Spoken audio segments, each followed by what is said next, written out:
Hey guys, welcome back to Maelstrom Gaming Studios. I'm Craig, and GW has dropped the Balance Dataslate early because it leaked out on the mobile app. So we're going to talk about it. Of course, they dropped it while I was gone and could not record a video on it, but you're getting one now. At least you're getting one we can talk about. So if that all sounds good, do like and subscribe to stay updated on all of our content here at Maelstrom Gaming Studios.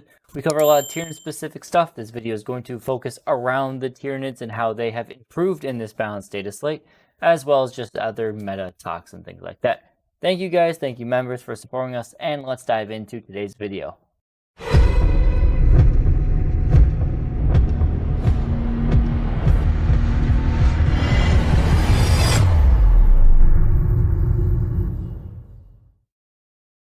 Before we dive in, I just want to mention once again, link up here, check it out. We're going to have our 100th battle report live here at the end of the month, the last Monday of the month, and it is the Tyrant party. You're going to see me bring all of my Tyrants out for a game against Connor's Custodies, I believe, so is what we've decided on. It's going to be a fun melee brawl in the middle to see if the big bugs can take on the mighty Custodies.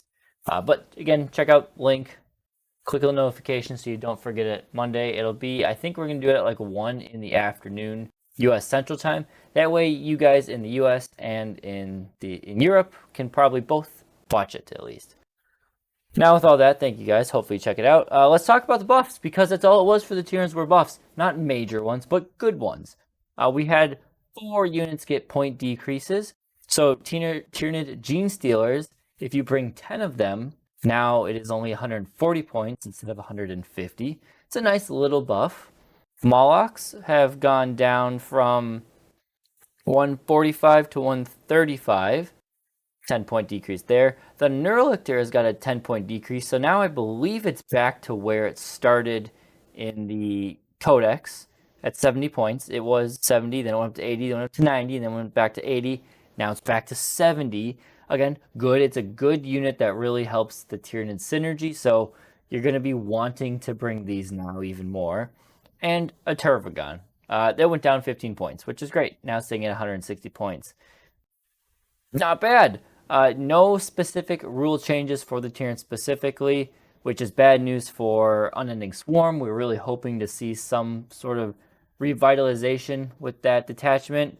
But good news for you subterranean assault lovers, because there was a small worry that GW would do something to nerf this detachment, because it is performing fantastically compared to a lot of the other ones. But none of that happened. So, you know, all good things for the most part. Now, it's not major buffs, but one other thing that is good for the Tyranids, they have removed challenger cards. And now, I liked the idea of challenger cards. I think it was a good idea. It just was not the best execution. They outright removed them. I thought maybe they could have got away with saying if you were 10 points behind, then maybe you got one. At that point, then you could say they're not going to be drawn all that often. What's the point of having them? So it was a good idea by GW, but just not the best execution, and it really didn't mean stuff. Now, if you're not playing tournament pack, you can still use them by all means. They're there. You paid for the cards. You can use them. But in tournaments now, it is just mission and deployment. That is it. This does help the Tyranids a little bit. Tyranids are one of these armies where we are not a damage-dealing powerhouse for the most part. We need to rely on scrappy scoring, getting as many points early and often as possible before we just crumble under the weight of more damage-dealing opponents.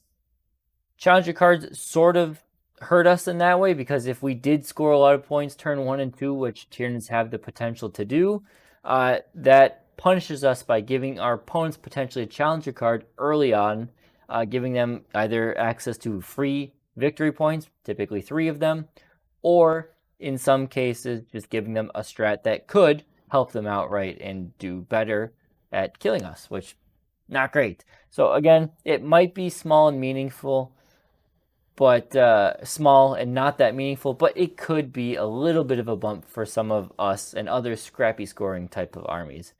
Now, in terms of the point winners, what 2 lists, in my opinion, have benefited the most, and that is Vanguard Onslaught. One, if you are someone who doesn't want to take full Raveners and you want a lot of Gene Stealers and stuff, you do get some good discounts here. Most Vanguard Onslaught lists were running one block of 10 Gene Stealers. I know with the introduction of Raveners, it's been falling to a bunch of 5-man blocks with Broodlords, but still, now if you were running lots of Gene Stealers, there's a good 10 to 30 point reduction there. And I think a lot of Vanguard Onslaught lists, in my opinion, should be running one, if not two Neurolictors. And now there's another 10 to 20 points. If you are someone who's having more fun, you're using Vanguard Onslaught to play with the Molochs and their up-down Mortal Wound shenanigans, there's another 20 points you've dropped in your list, because I do like running those Molochs in batches of 2. So with that, I would say most Vanguard Onslaught lists dropped 50 points, which is not crazy buffs, but 50 points in the Tyranids is one extra unit. Maybe you weren't using a Biovore, now you can. You can add yet another unit of Neurogaunts in there just for some screening or something, or just popping in reserves. Maybe you need to take an extra enhancement or something. There is a way, or maybe you drop an enhancement and take another Neurolictor. There are some good ways with that amount of point drops to manipulate it in the Tyranid list. The other one that I think is really useful are horde-based invasion fleet lists. Now, if you've been paying attention to the channel, the last couple games I have been experimenting with that to try that playstyle a little bit more, and most of my lists consist of 2 Neurolictors and a Turvagun as kind of like some backbone psychic support or synaptic support, and as well as just general utility units. Dropping those points on those gives me 35 points, and that allows me to drop, say, like a Neurogaunt unit and allow me to upgrade my Flyrant or Foot Tyrant to the Swarm Lord, which I think is much more impactful in a invasion fleet based horde list than a Foot Tyrant or a Flyrant. You really do want Swarm Lord in there because you're going to be playing fixed secondaries, so you don't have to worry about ditching a secondary to get CP. You're just going to get that CP from Swarm Lord all the time. So I like that. It'll be interesting to see if people start to dabble with that a bit more. I might. I've got in a simulation Swarm list I want to try first before I go back to this one. But I am happy to see that Invasion Fleet and the Vanguard Onslaught got a nice little buff here. Now, how do Nids compare to the rest of it? I think a lot of the big baddies that Tyranids were scared of, most of them except for one, have been nerfed a little bit. Unless you're 1,000 Suns, then you were nerfed quite substantially, I think. So that's good for us. Some buffs that we do need to watch out for, though. The Silent King, while it's not like groundbreaking, he did get a nice boost and a point drop. So you might see him a bit more, and he is kind of annoying for Tyranids to deal with. So watch out for him. You might see him a bit more. But most importantly, watch out for Exalted 8 Bound. You now will have them, they have a buff where they get +1 damage versus monsters and vehicles. So this could make them very scary at dealing with your monsters. Is it the end of the world for Tyranids? No, but they got a rule buff and a point drop, so you're probably going to see a lot more of them, and 3 of those guys with the Slaughterbound, who is also buffed, is probably enough to wipe out even the Tyrannofexes and Norns at that, pretty much in one activation, so watch out for those guys. Otherwise, that's pretty straightforward for the Tyranids. There's not a ton from us in terms of this Balance Dataslate. I am excited to get into playing some tournaments more. The past 3 months, I think I've only played one tournament, hosted one tournament, but only played one tournament. So I've kind of been off in the meta in trying out games a lot.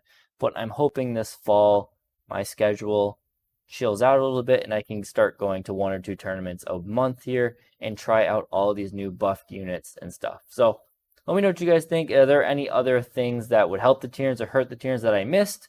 Let me know what you think down in the comments, and we'll see you next time here at Maelstrom Gaming Studios.